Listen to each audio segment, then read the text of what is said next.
Golgi complex. Second, cell organelles. अगर हम बात करें सेल ऑर्गेनेल्स के डेवलपमेंट और डिस्कवरी की, तो गोल्जी कॉम्प्लेक्स सबसे पहले डिस्कवर्ड होने वाला सेल ऑर्गेनेल्स है। यानी कि सबसे पहले अगर किसी सेल ऑर्गेनेल का डिस्कवर हुआ, खोजा गया, वो था आपका गोल्जी कॉम्प्लेक्स। गोल्जी कॉम्प्लेक्स को हम लोग गोल्जी बॉडी या गोल्जी ऑपरेटस के नाम से जाना जाता है। गोल्जी बॉडी कॉम्प्लेक्स या ऑपरेटस कहने का मतलब है वो एक सिंगल स्ट्रक्चर नहीं है, वो कॉम्प्लेक्स, बहुत सारे स्ट्रक्चर्स उसमें मिले होते हैं, कॉम्बिनेशन है स्ट्रक्चर्स का, इसीलिए हम उसको कॉम्प्लेक्स या ऑपरेटस बोलते हैं। यानी कि फर्स्ट सेल ऑर्गेनेल जो डिस्कवर्ड किया गया था, फर्स्ट सेल ऑर्गेनेल डिस्कवर किया गया था। इसकी डिस्कवरी एक साइंटिस्ट थे कैमिलो गोल्जी, यही इसकी खोज किए थे और इन्हीं के नाम पे इस सेल ऑर्गेनेल का नाम दे दिया गया Golgi complex, Golgi body. Golgi complex जो है ये भी ट्यूबुलर स्ट्रक्चर है, ट्यूबुलर स्ट्रक्चर।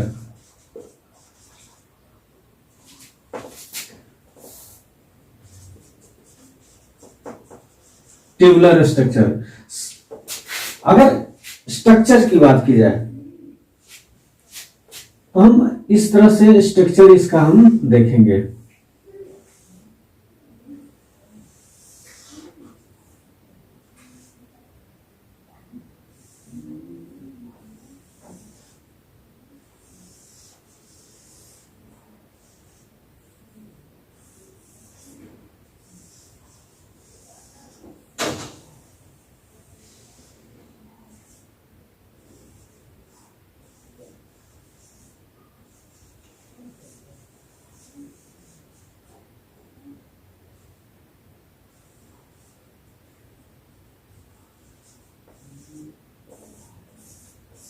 यह है structure of Golgi complex. Structure अगर देखें हम गोल्जी कॉम्प्लेक्स का, तो गोल्जी कॉम्प्लेक्स में दो इंपॉर्टेंट आपके स्ट्रक्चर्स होते हैं। एक होता है वेसल और दूसरा होता है सिस्टर्नी। सिस्टर्नी जो है वो एक ट्यूबुलर स्ट्रक्चर है, जबकि वेसल्स जो होता है वो आपका सैक लाइक स्ट्रक्चर होता है। वेसल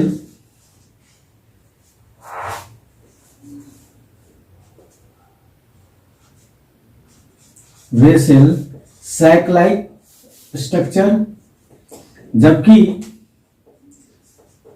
सिस्टर्नी आपका ट्यूबुलर स्ट्रक्चर होता है। ट्यूबुलर स्ट्रक्चर कॉम्प्लेक्स, देखिए एक साथ बहुत सारे ट्यूबुलर स्ट्रक्चर मिले हुए हैं, बहुत सारे वेसल्स बने हुए हैं, मिलकर बनाया है आपका क्या, गोल्जी कॉम्प्लेक्स। इसी कारण से गोल्जी को, इस स्ट्रक्चर को, इस सेल ऑर्गेनेल्स को हम लोग कॉम्प्लेक्स के रूप में बोलते हैं या फिर ऑपरेटस बोलते हैं, जिसकी खोज कैमिलो गोल्जी ने किए थे। अब यहां पे आप देखेंगे तो इसका दो फेस होता है। ये अगर हाथ हमारा है, इस हाथ का दो फेस है, एक ये फेस और दूसरा कनकेव। ये कनकेव फेस और ये कन्वेक्स कनकेव, तो ये दो फेस होता है। उसी तरह गोल्जी कॉम्प्लेक्स में भी दो फेस होते हैं। जो सिस्टर्नी की तरफ फेस होता है उसको बोलते हैं सीस फेस, और ये जो आपका वेसल्स की तरफ होता है वो होता है ट्रांस फेस। तो ये दो आपका फेस होता है गोल्जी कॉम्प्लेक्स में, सीस फेस और ट्रांस फेस। सीस फेस क्या है, जो सिस्टर्नी की तरफ होगा, और जो ट्रांसवर्स फेस होगा वो आपका वेसल्स की तरफ होगा, वेसल्स की तरफ प्रेजेंट होगा। ये आपका स्ट्रक्चर होता है गोल्जी कॉम्प्लेक्स का। अगर हम इसके फंक्शन की बात करें कि गोल्जी कॉम्प्लेक्स, हाँ, अगर बात करें कि ये जो गोल्जी कॉम्प्लेक्स है कौन से सेल में प्रेजेंट होता है, तो प्रोकैरियोटिक की अगर बात करें, प्रोकैरियोटिक सेल, तो प्रोकैरियोटिक में एब्सेंट होगा।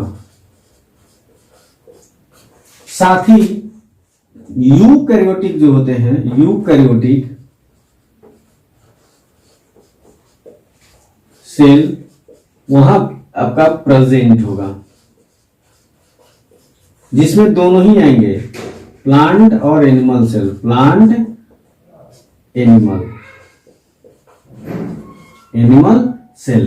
लेकिन ह्यूमन आरबीसी जो होता है, ह्यूमन आरबीसी मैच्योर कंडीशन में वहां पे ये एब्सेंट होता है, ये एब्सेंट होता है। ये बहुत इंपॉर्टेंट बात हो जाती है कि प्रोकैरियोटिक में गोल्जी कॉम्प्लेक्स एब्सेंट होगा, यूकैरियोटिक प्रेजेंट होगा, जिसमें प्लांट और एनिमल दोनों में ही प्रेजेंट होगा, जबकि एक एक्सेप्शनल केस है ह्यूमन का आरबीसी।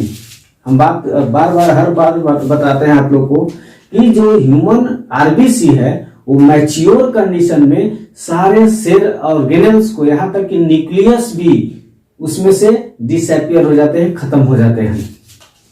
उसी तरह आपका गोल्जी कॉम्प्लेक्स जो है ये भी आपके ह्यूमन आरबीसी जो मैच्योर कंडीशन में होता है वहां एब्सेंट हो जाता है। केस में इसी गोल्जी कॉम्प्लेक्स को डिक्टियोजोम के नाम से जानते हैं।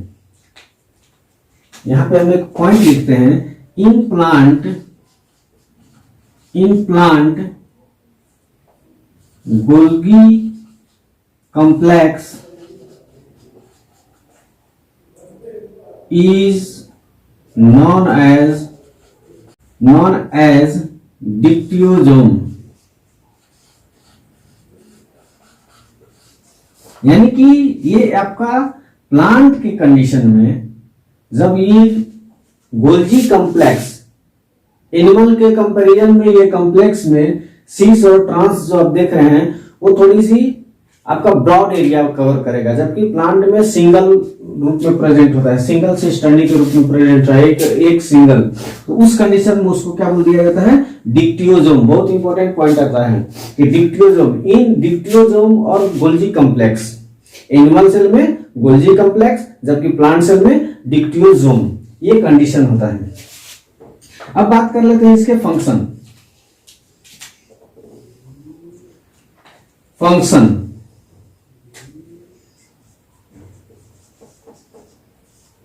फंक्शंस, तो जो भी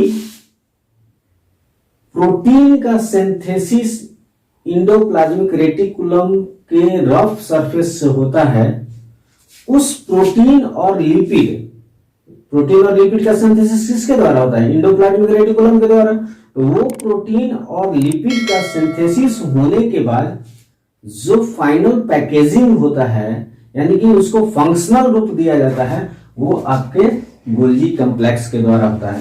तो यहां पे हम क्या बोलेंगे, फर्स्ट फंक्शन क्या हो जाएगा कि इट मेक या it help in processing and packaging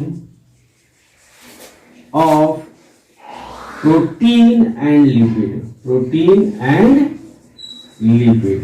ये प्रोटीन और लिपिड के प्रोसेसिंग करता है, यानी कि प्रोसेसिंग करने का मतलब फंक्शनल बनाता है, और फाइनली पैकेजिंग करने का मतलब वो उसको पैक करके और दूसरे जहां भी रिक्वायरमेंट होगा वहां पे उसको बेच देता है। तो यही काम करता है आपका गोल्जी कॉम्प्लेक्स।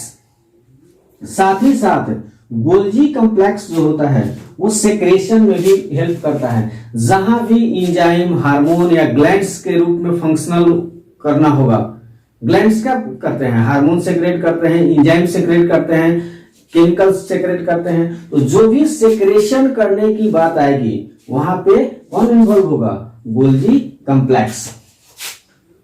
तो इट इन्वॉल्व इन सेक्रेशन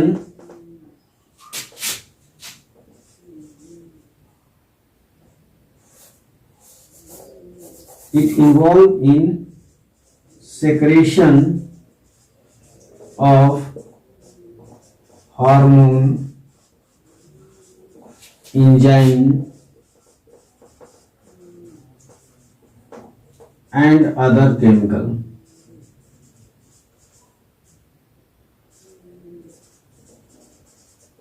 यानी कि सेक्रेटरी प्रॉपर्टी होगा, ये सेक्रेशन का काम करेगा। तीसरा हम देखते हैं प्रोड्यूस, या आप बोल सकते हैं लाइसोसोम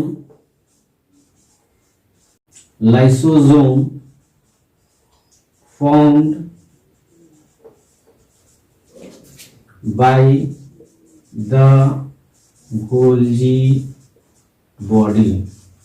लाइसोसोम का जो फॉर्मेशन होता है वो इसी गोल्जी कॉम्प्लेक्स के द्वारा होता है। इसी का पार्ट जो होता है, बेसिल्स का पार्ट, वो टूट के आपको लाइसोसोम का फॉर्मेशन करता है। लाइसोसोम क्या करता है, आपके सेक्रेशन बॉडी में डाइजेस्ट करने के काम करता है। जो यूनिसेलुलर लिविंग ऑर्गेनिज्म होते हैं उसमें हमारे जैसे डाइजेस्टिव सिस्टम नहीं है। भोजन को डाइजेस्ट करने के लिए वो सिंगल सेल के अंदर ही वो सारे फंक्शन करते हैं।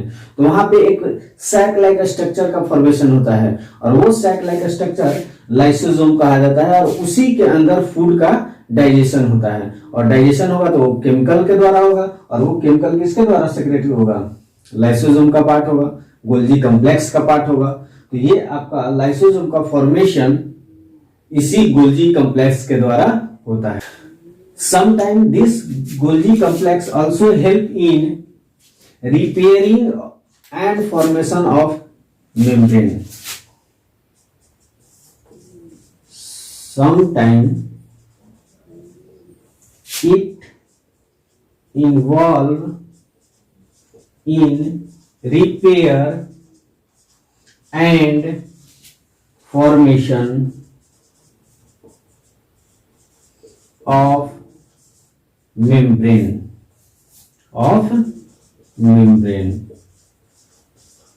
सेल के डिवीजन में या फिर अदर कभी भी किसी भी कारण से अगर cell organelles, different cell organelles के कोई भी मेम्ब्रेन डैमेज होता है तो उसके रिपेयरिंग का काम करता है। या फिर ड्यूरिंग सेल डिवीजन बहुत सारे सेल मेम्ब्रेन की रिक्वायरमेंट होती है, तो उस दौरान भी सेल मेम्ब्रेन के फॉर्मेशन में कहीं ना कहीं गोल्जी कॉम्प्लेक्स जो होता है अपना रोल प्ले करता है।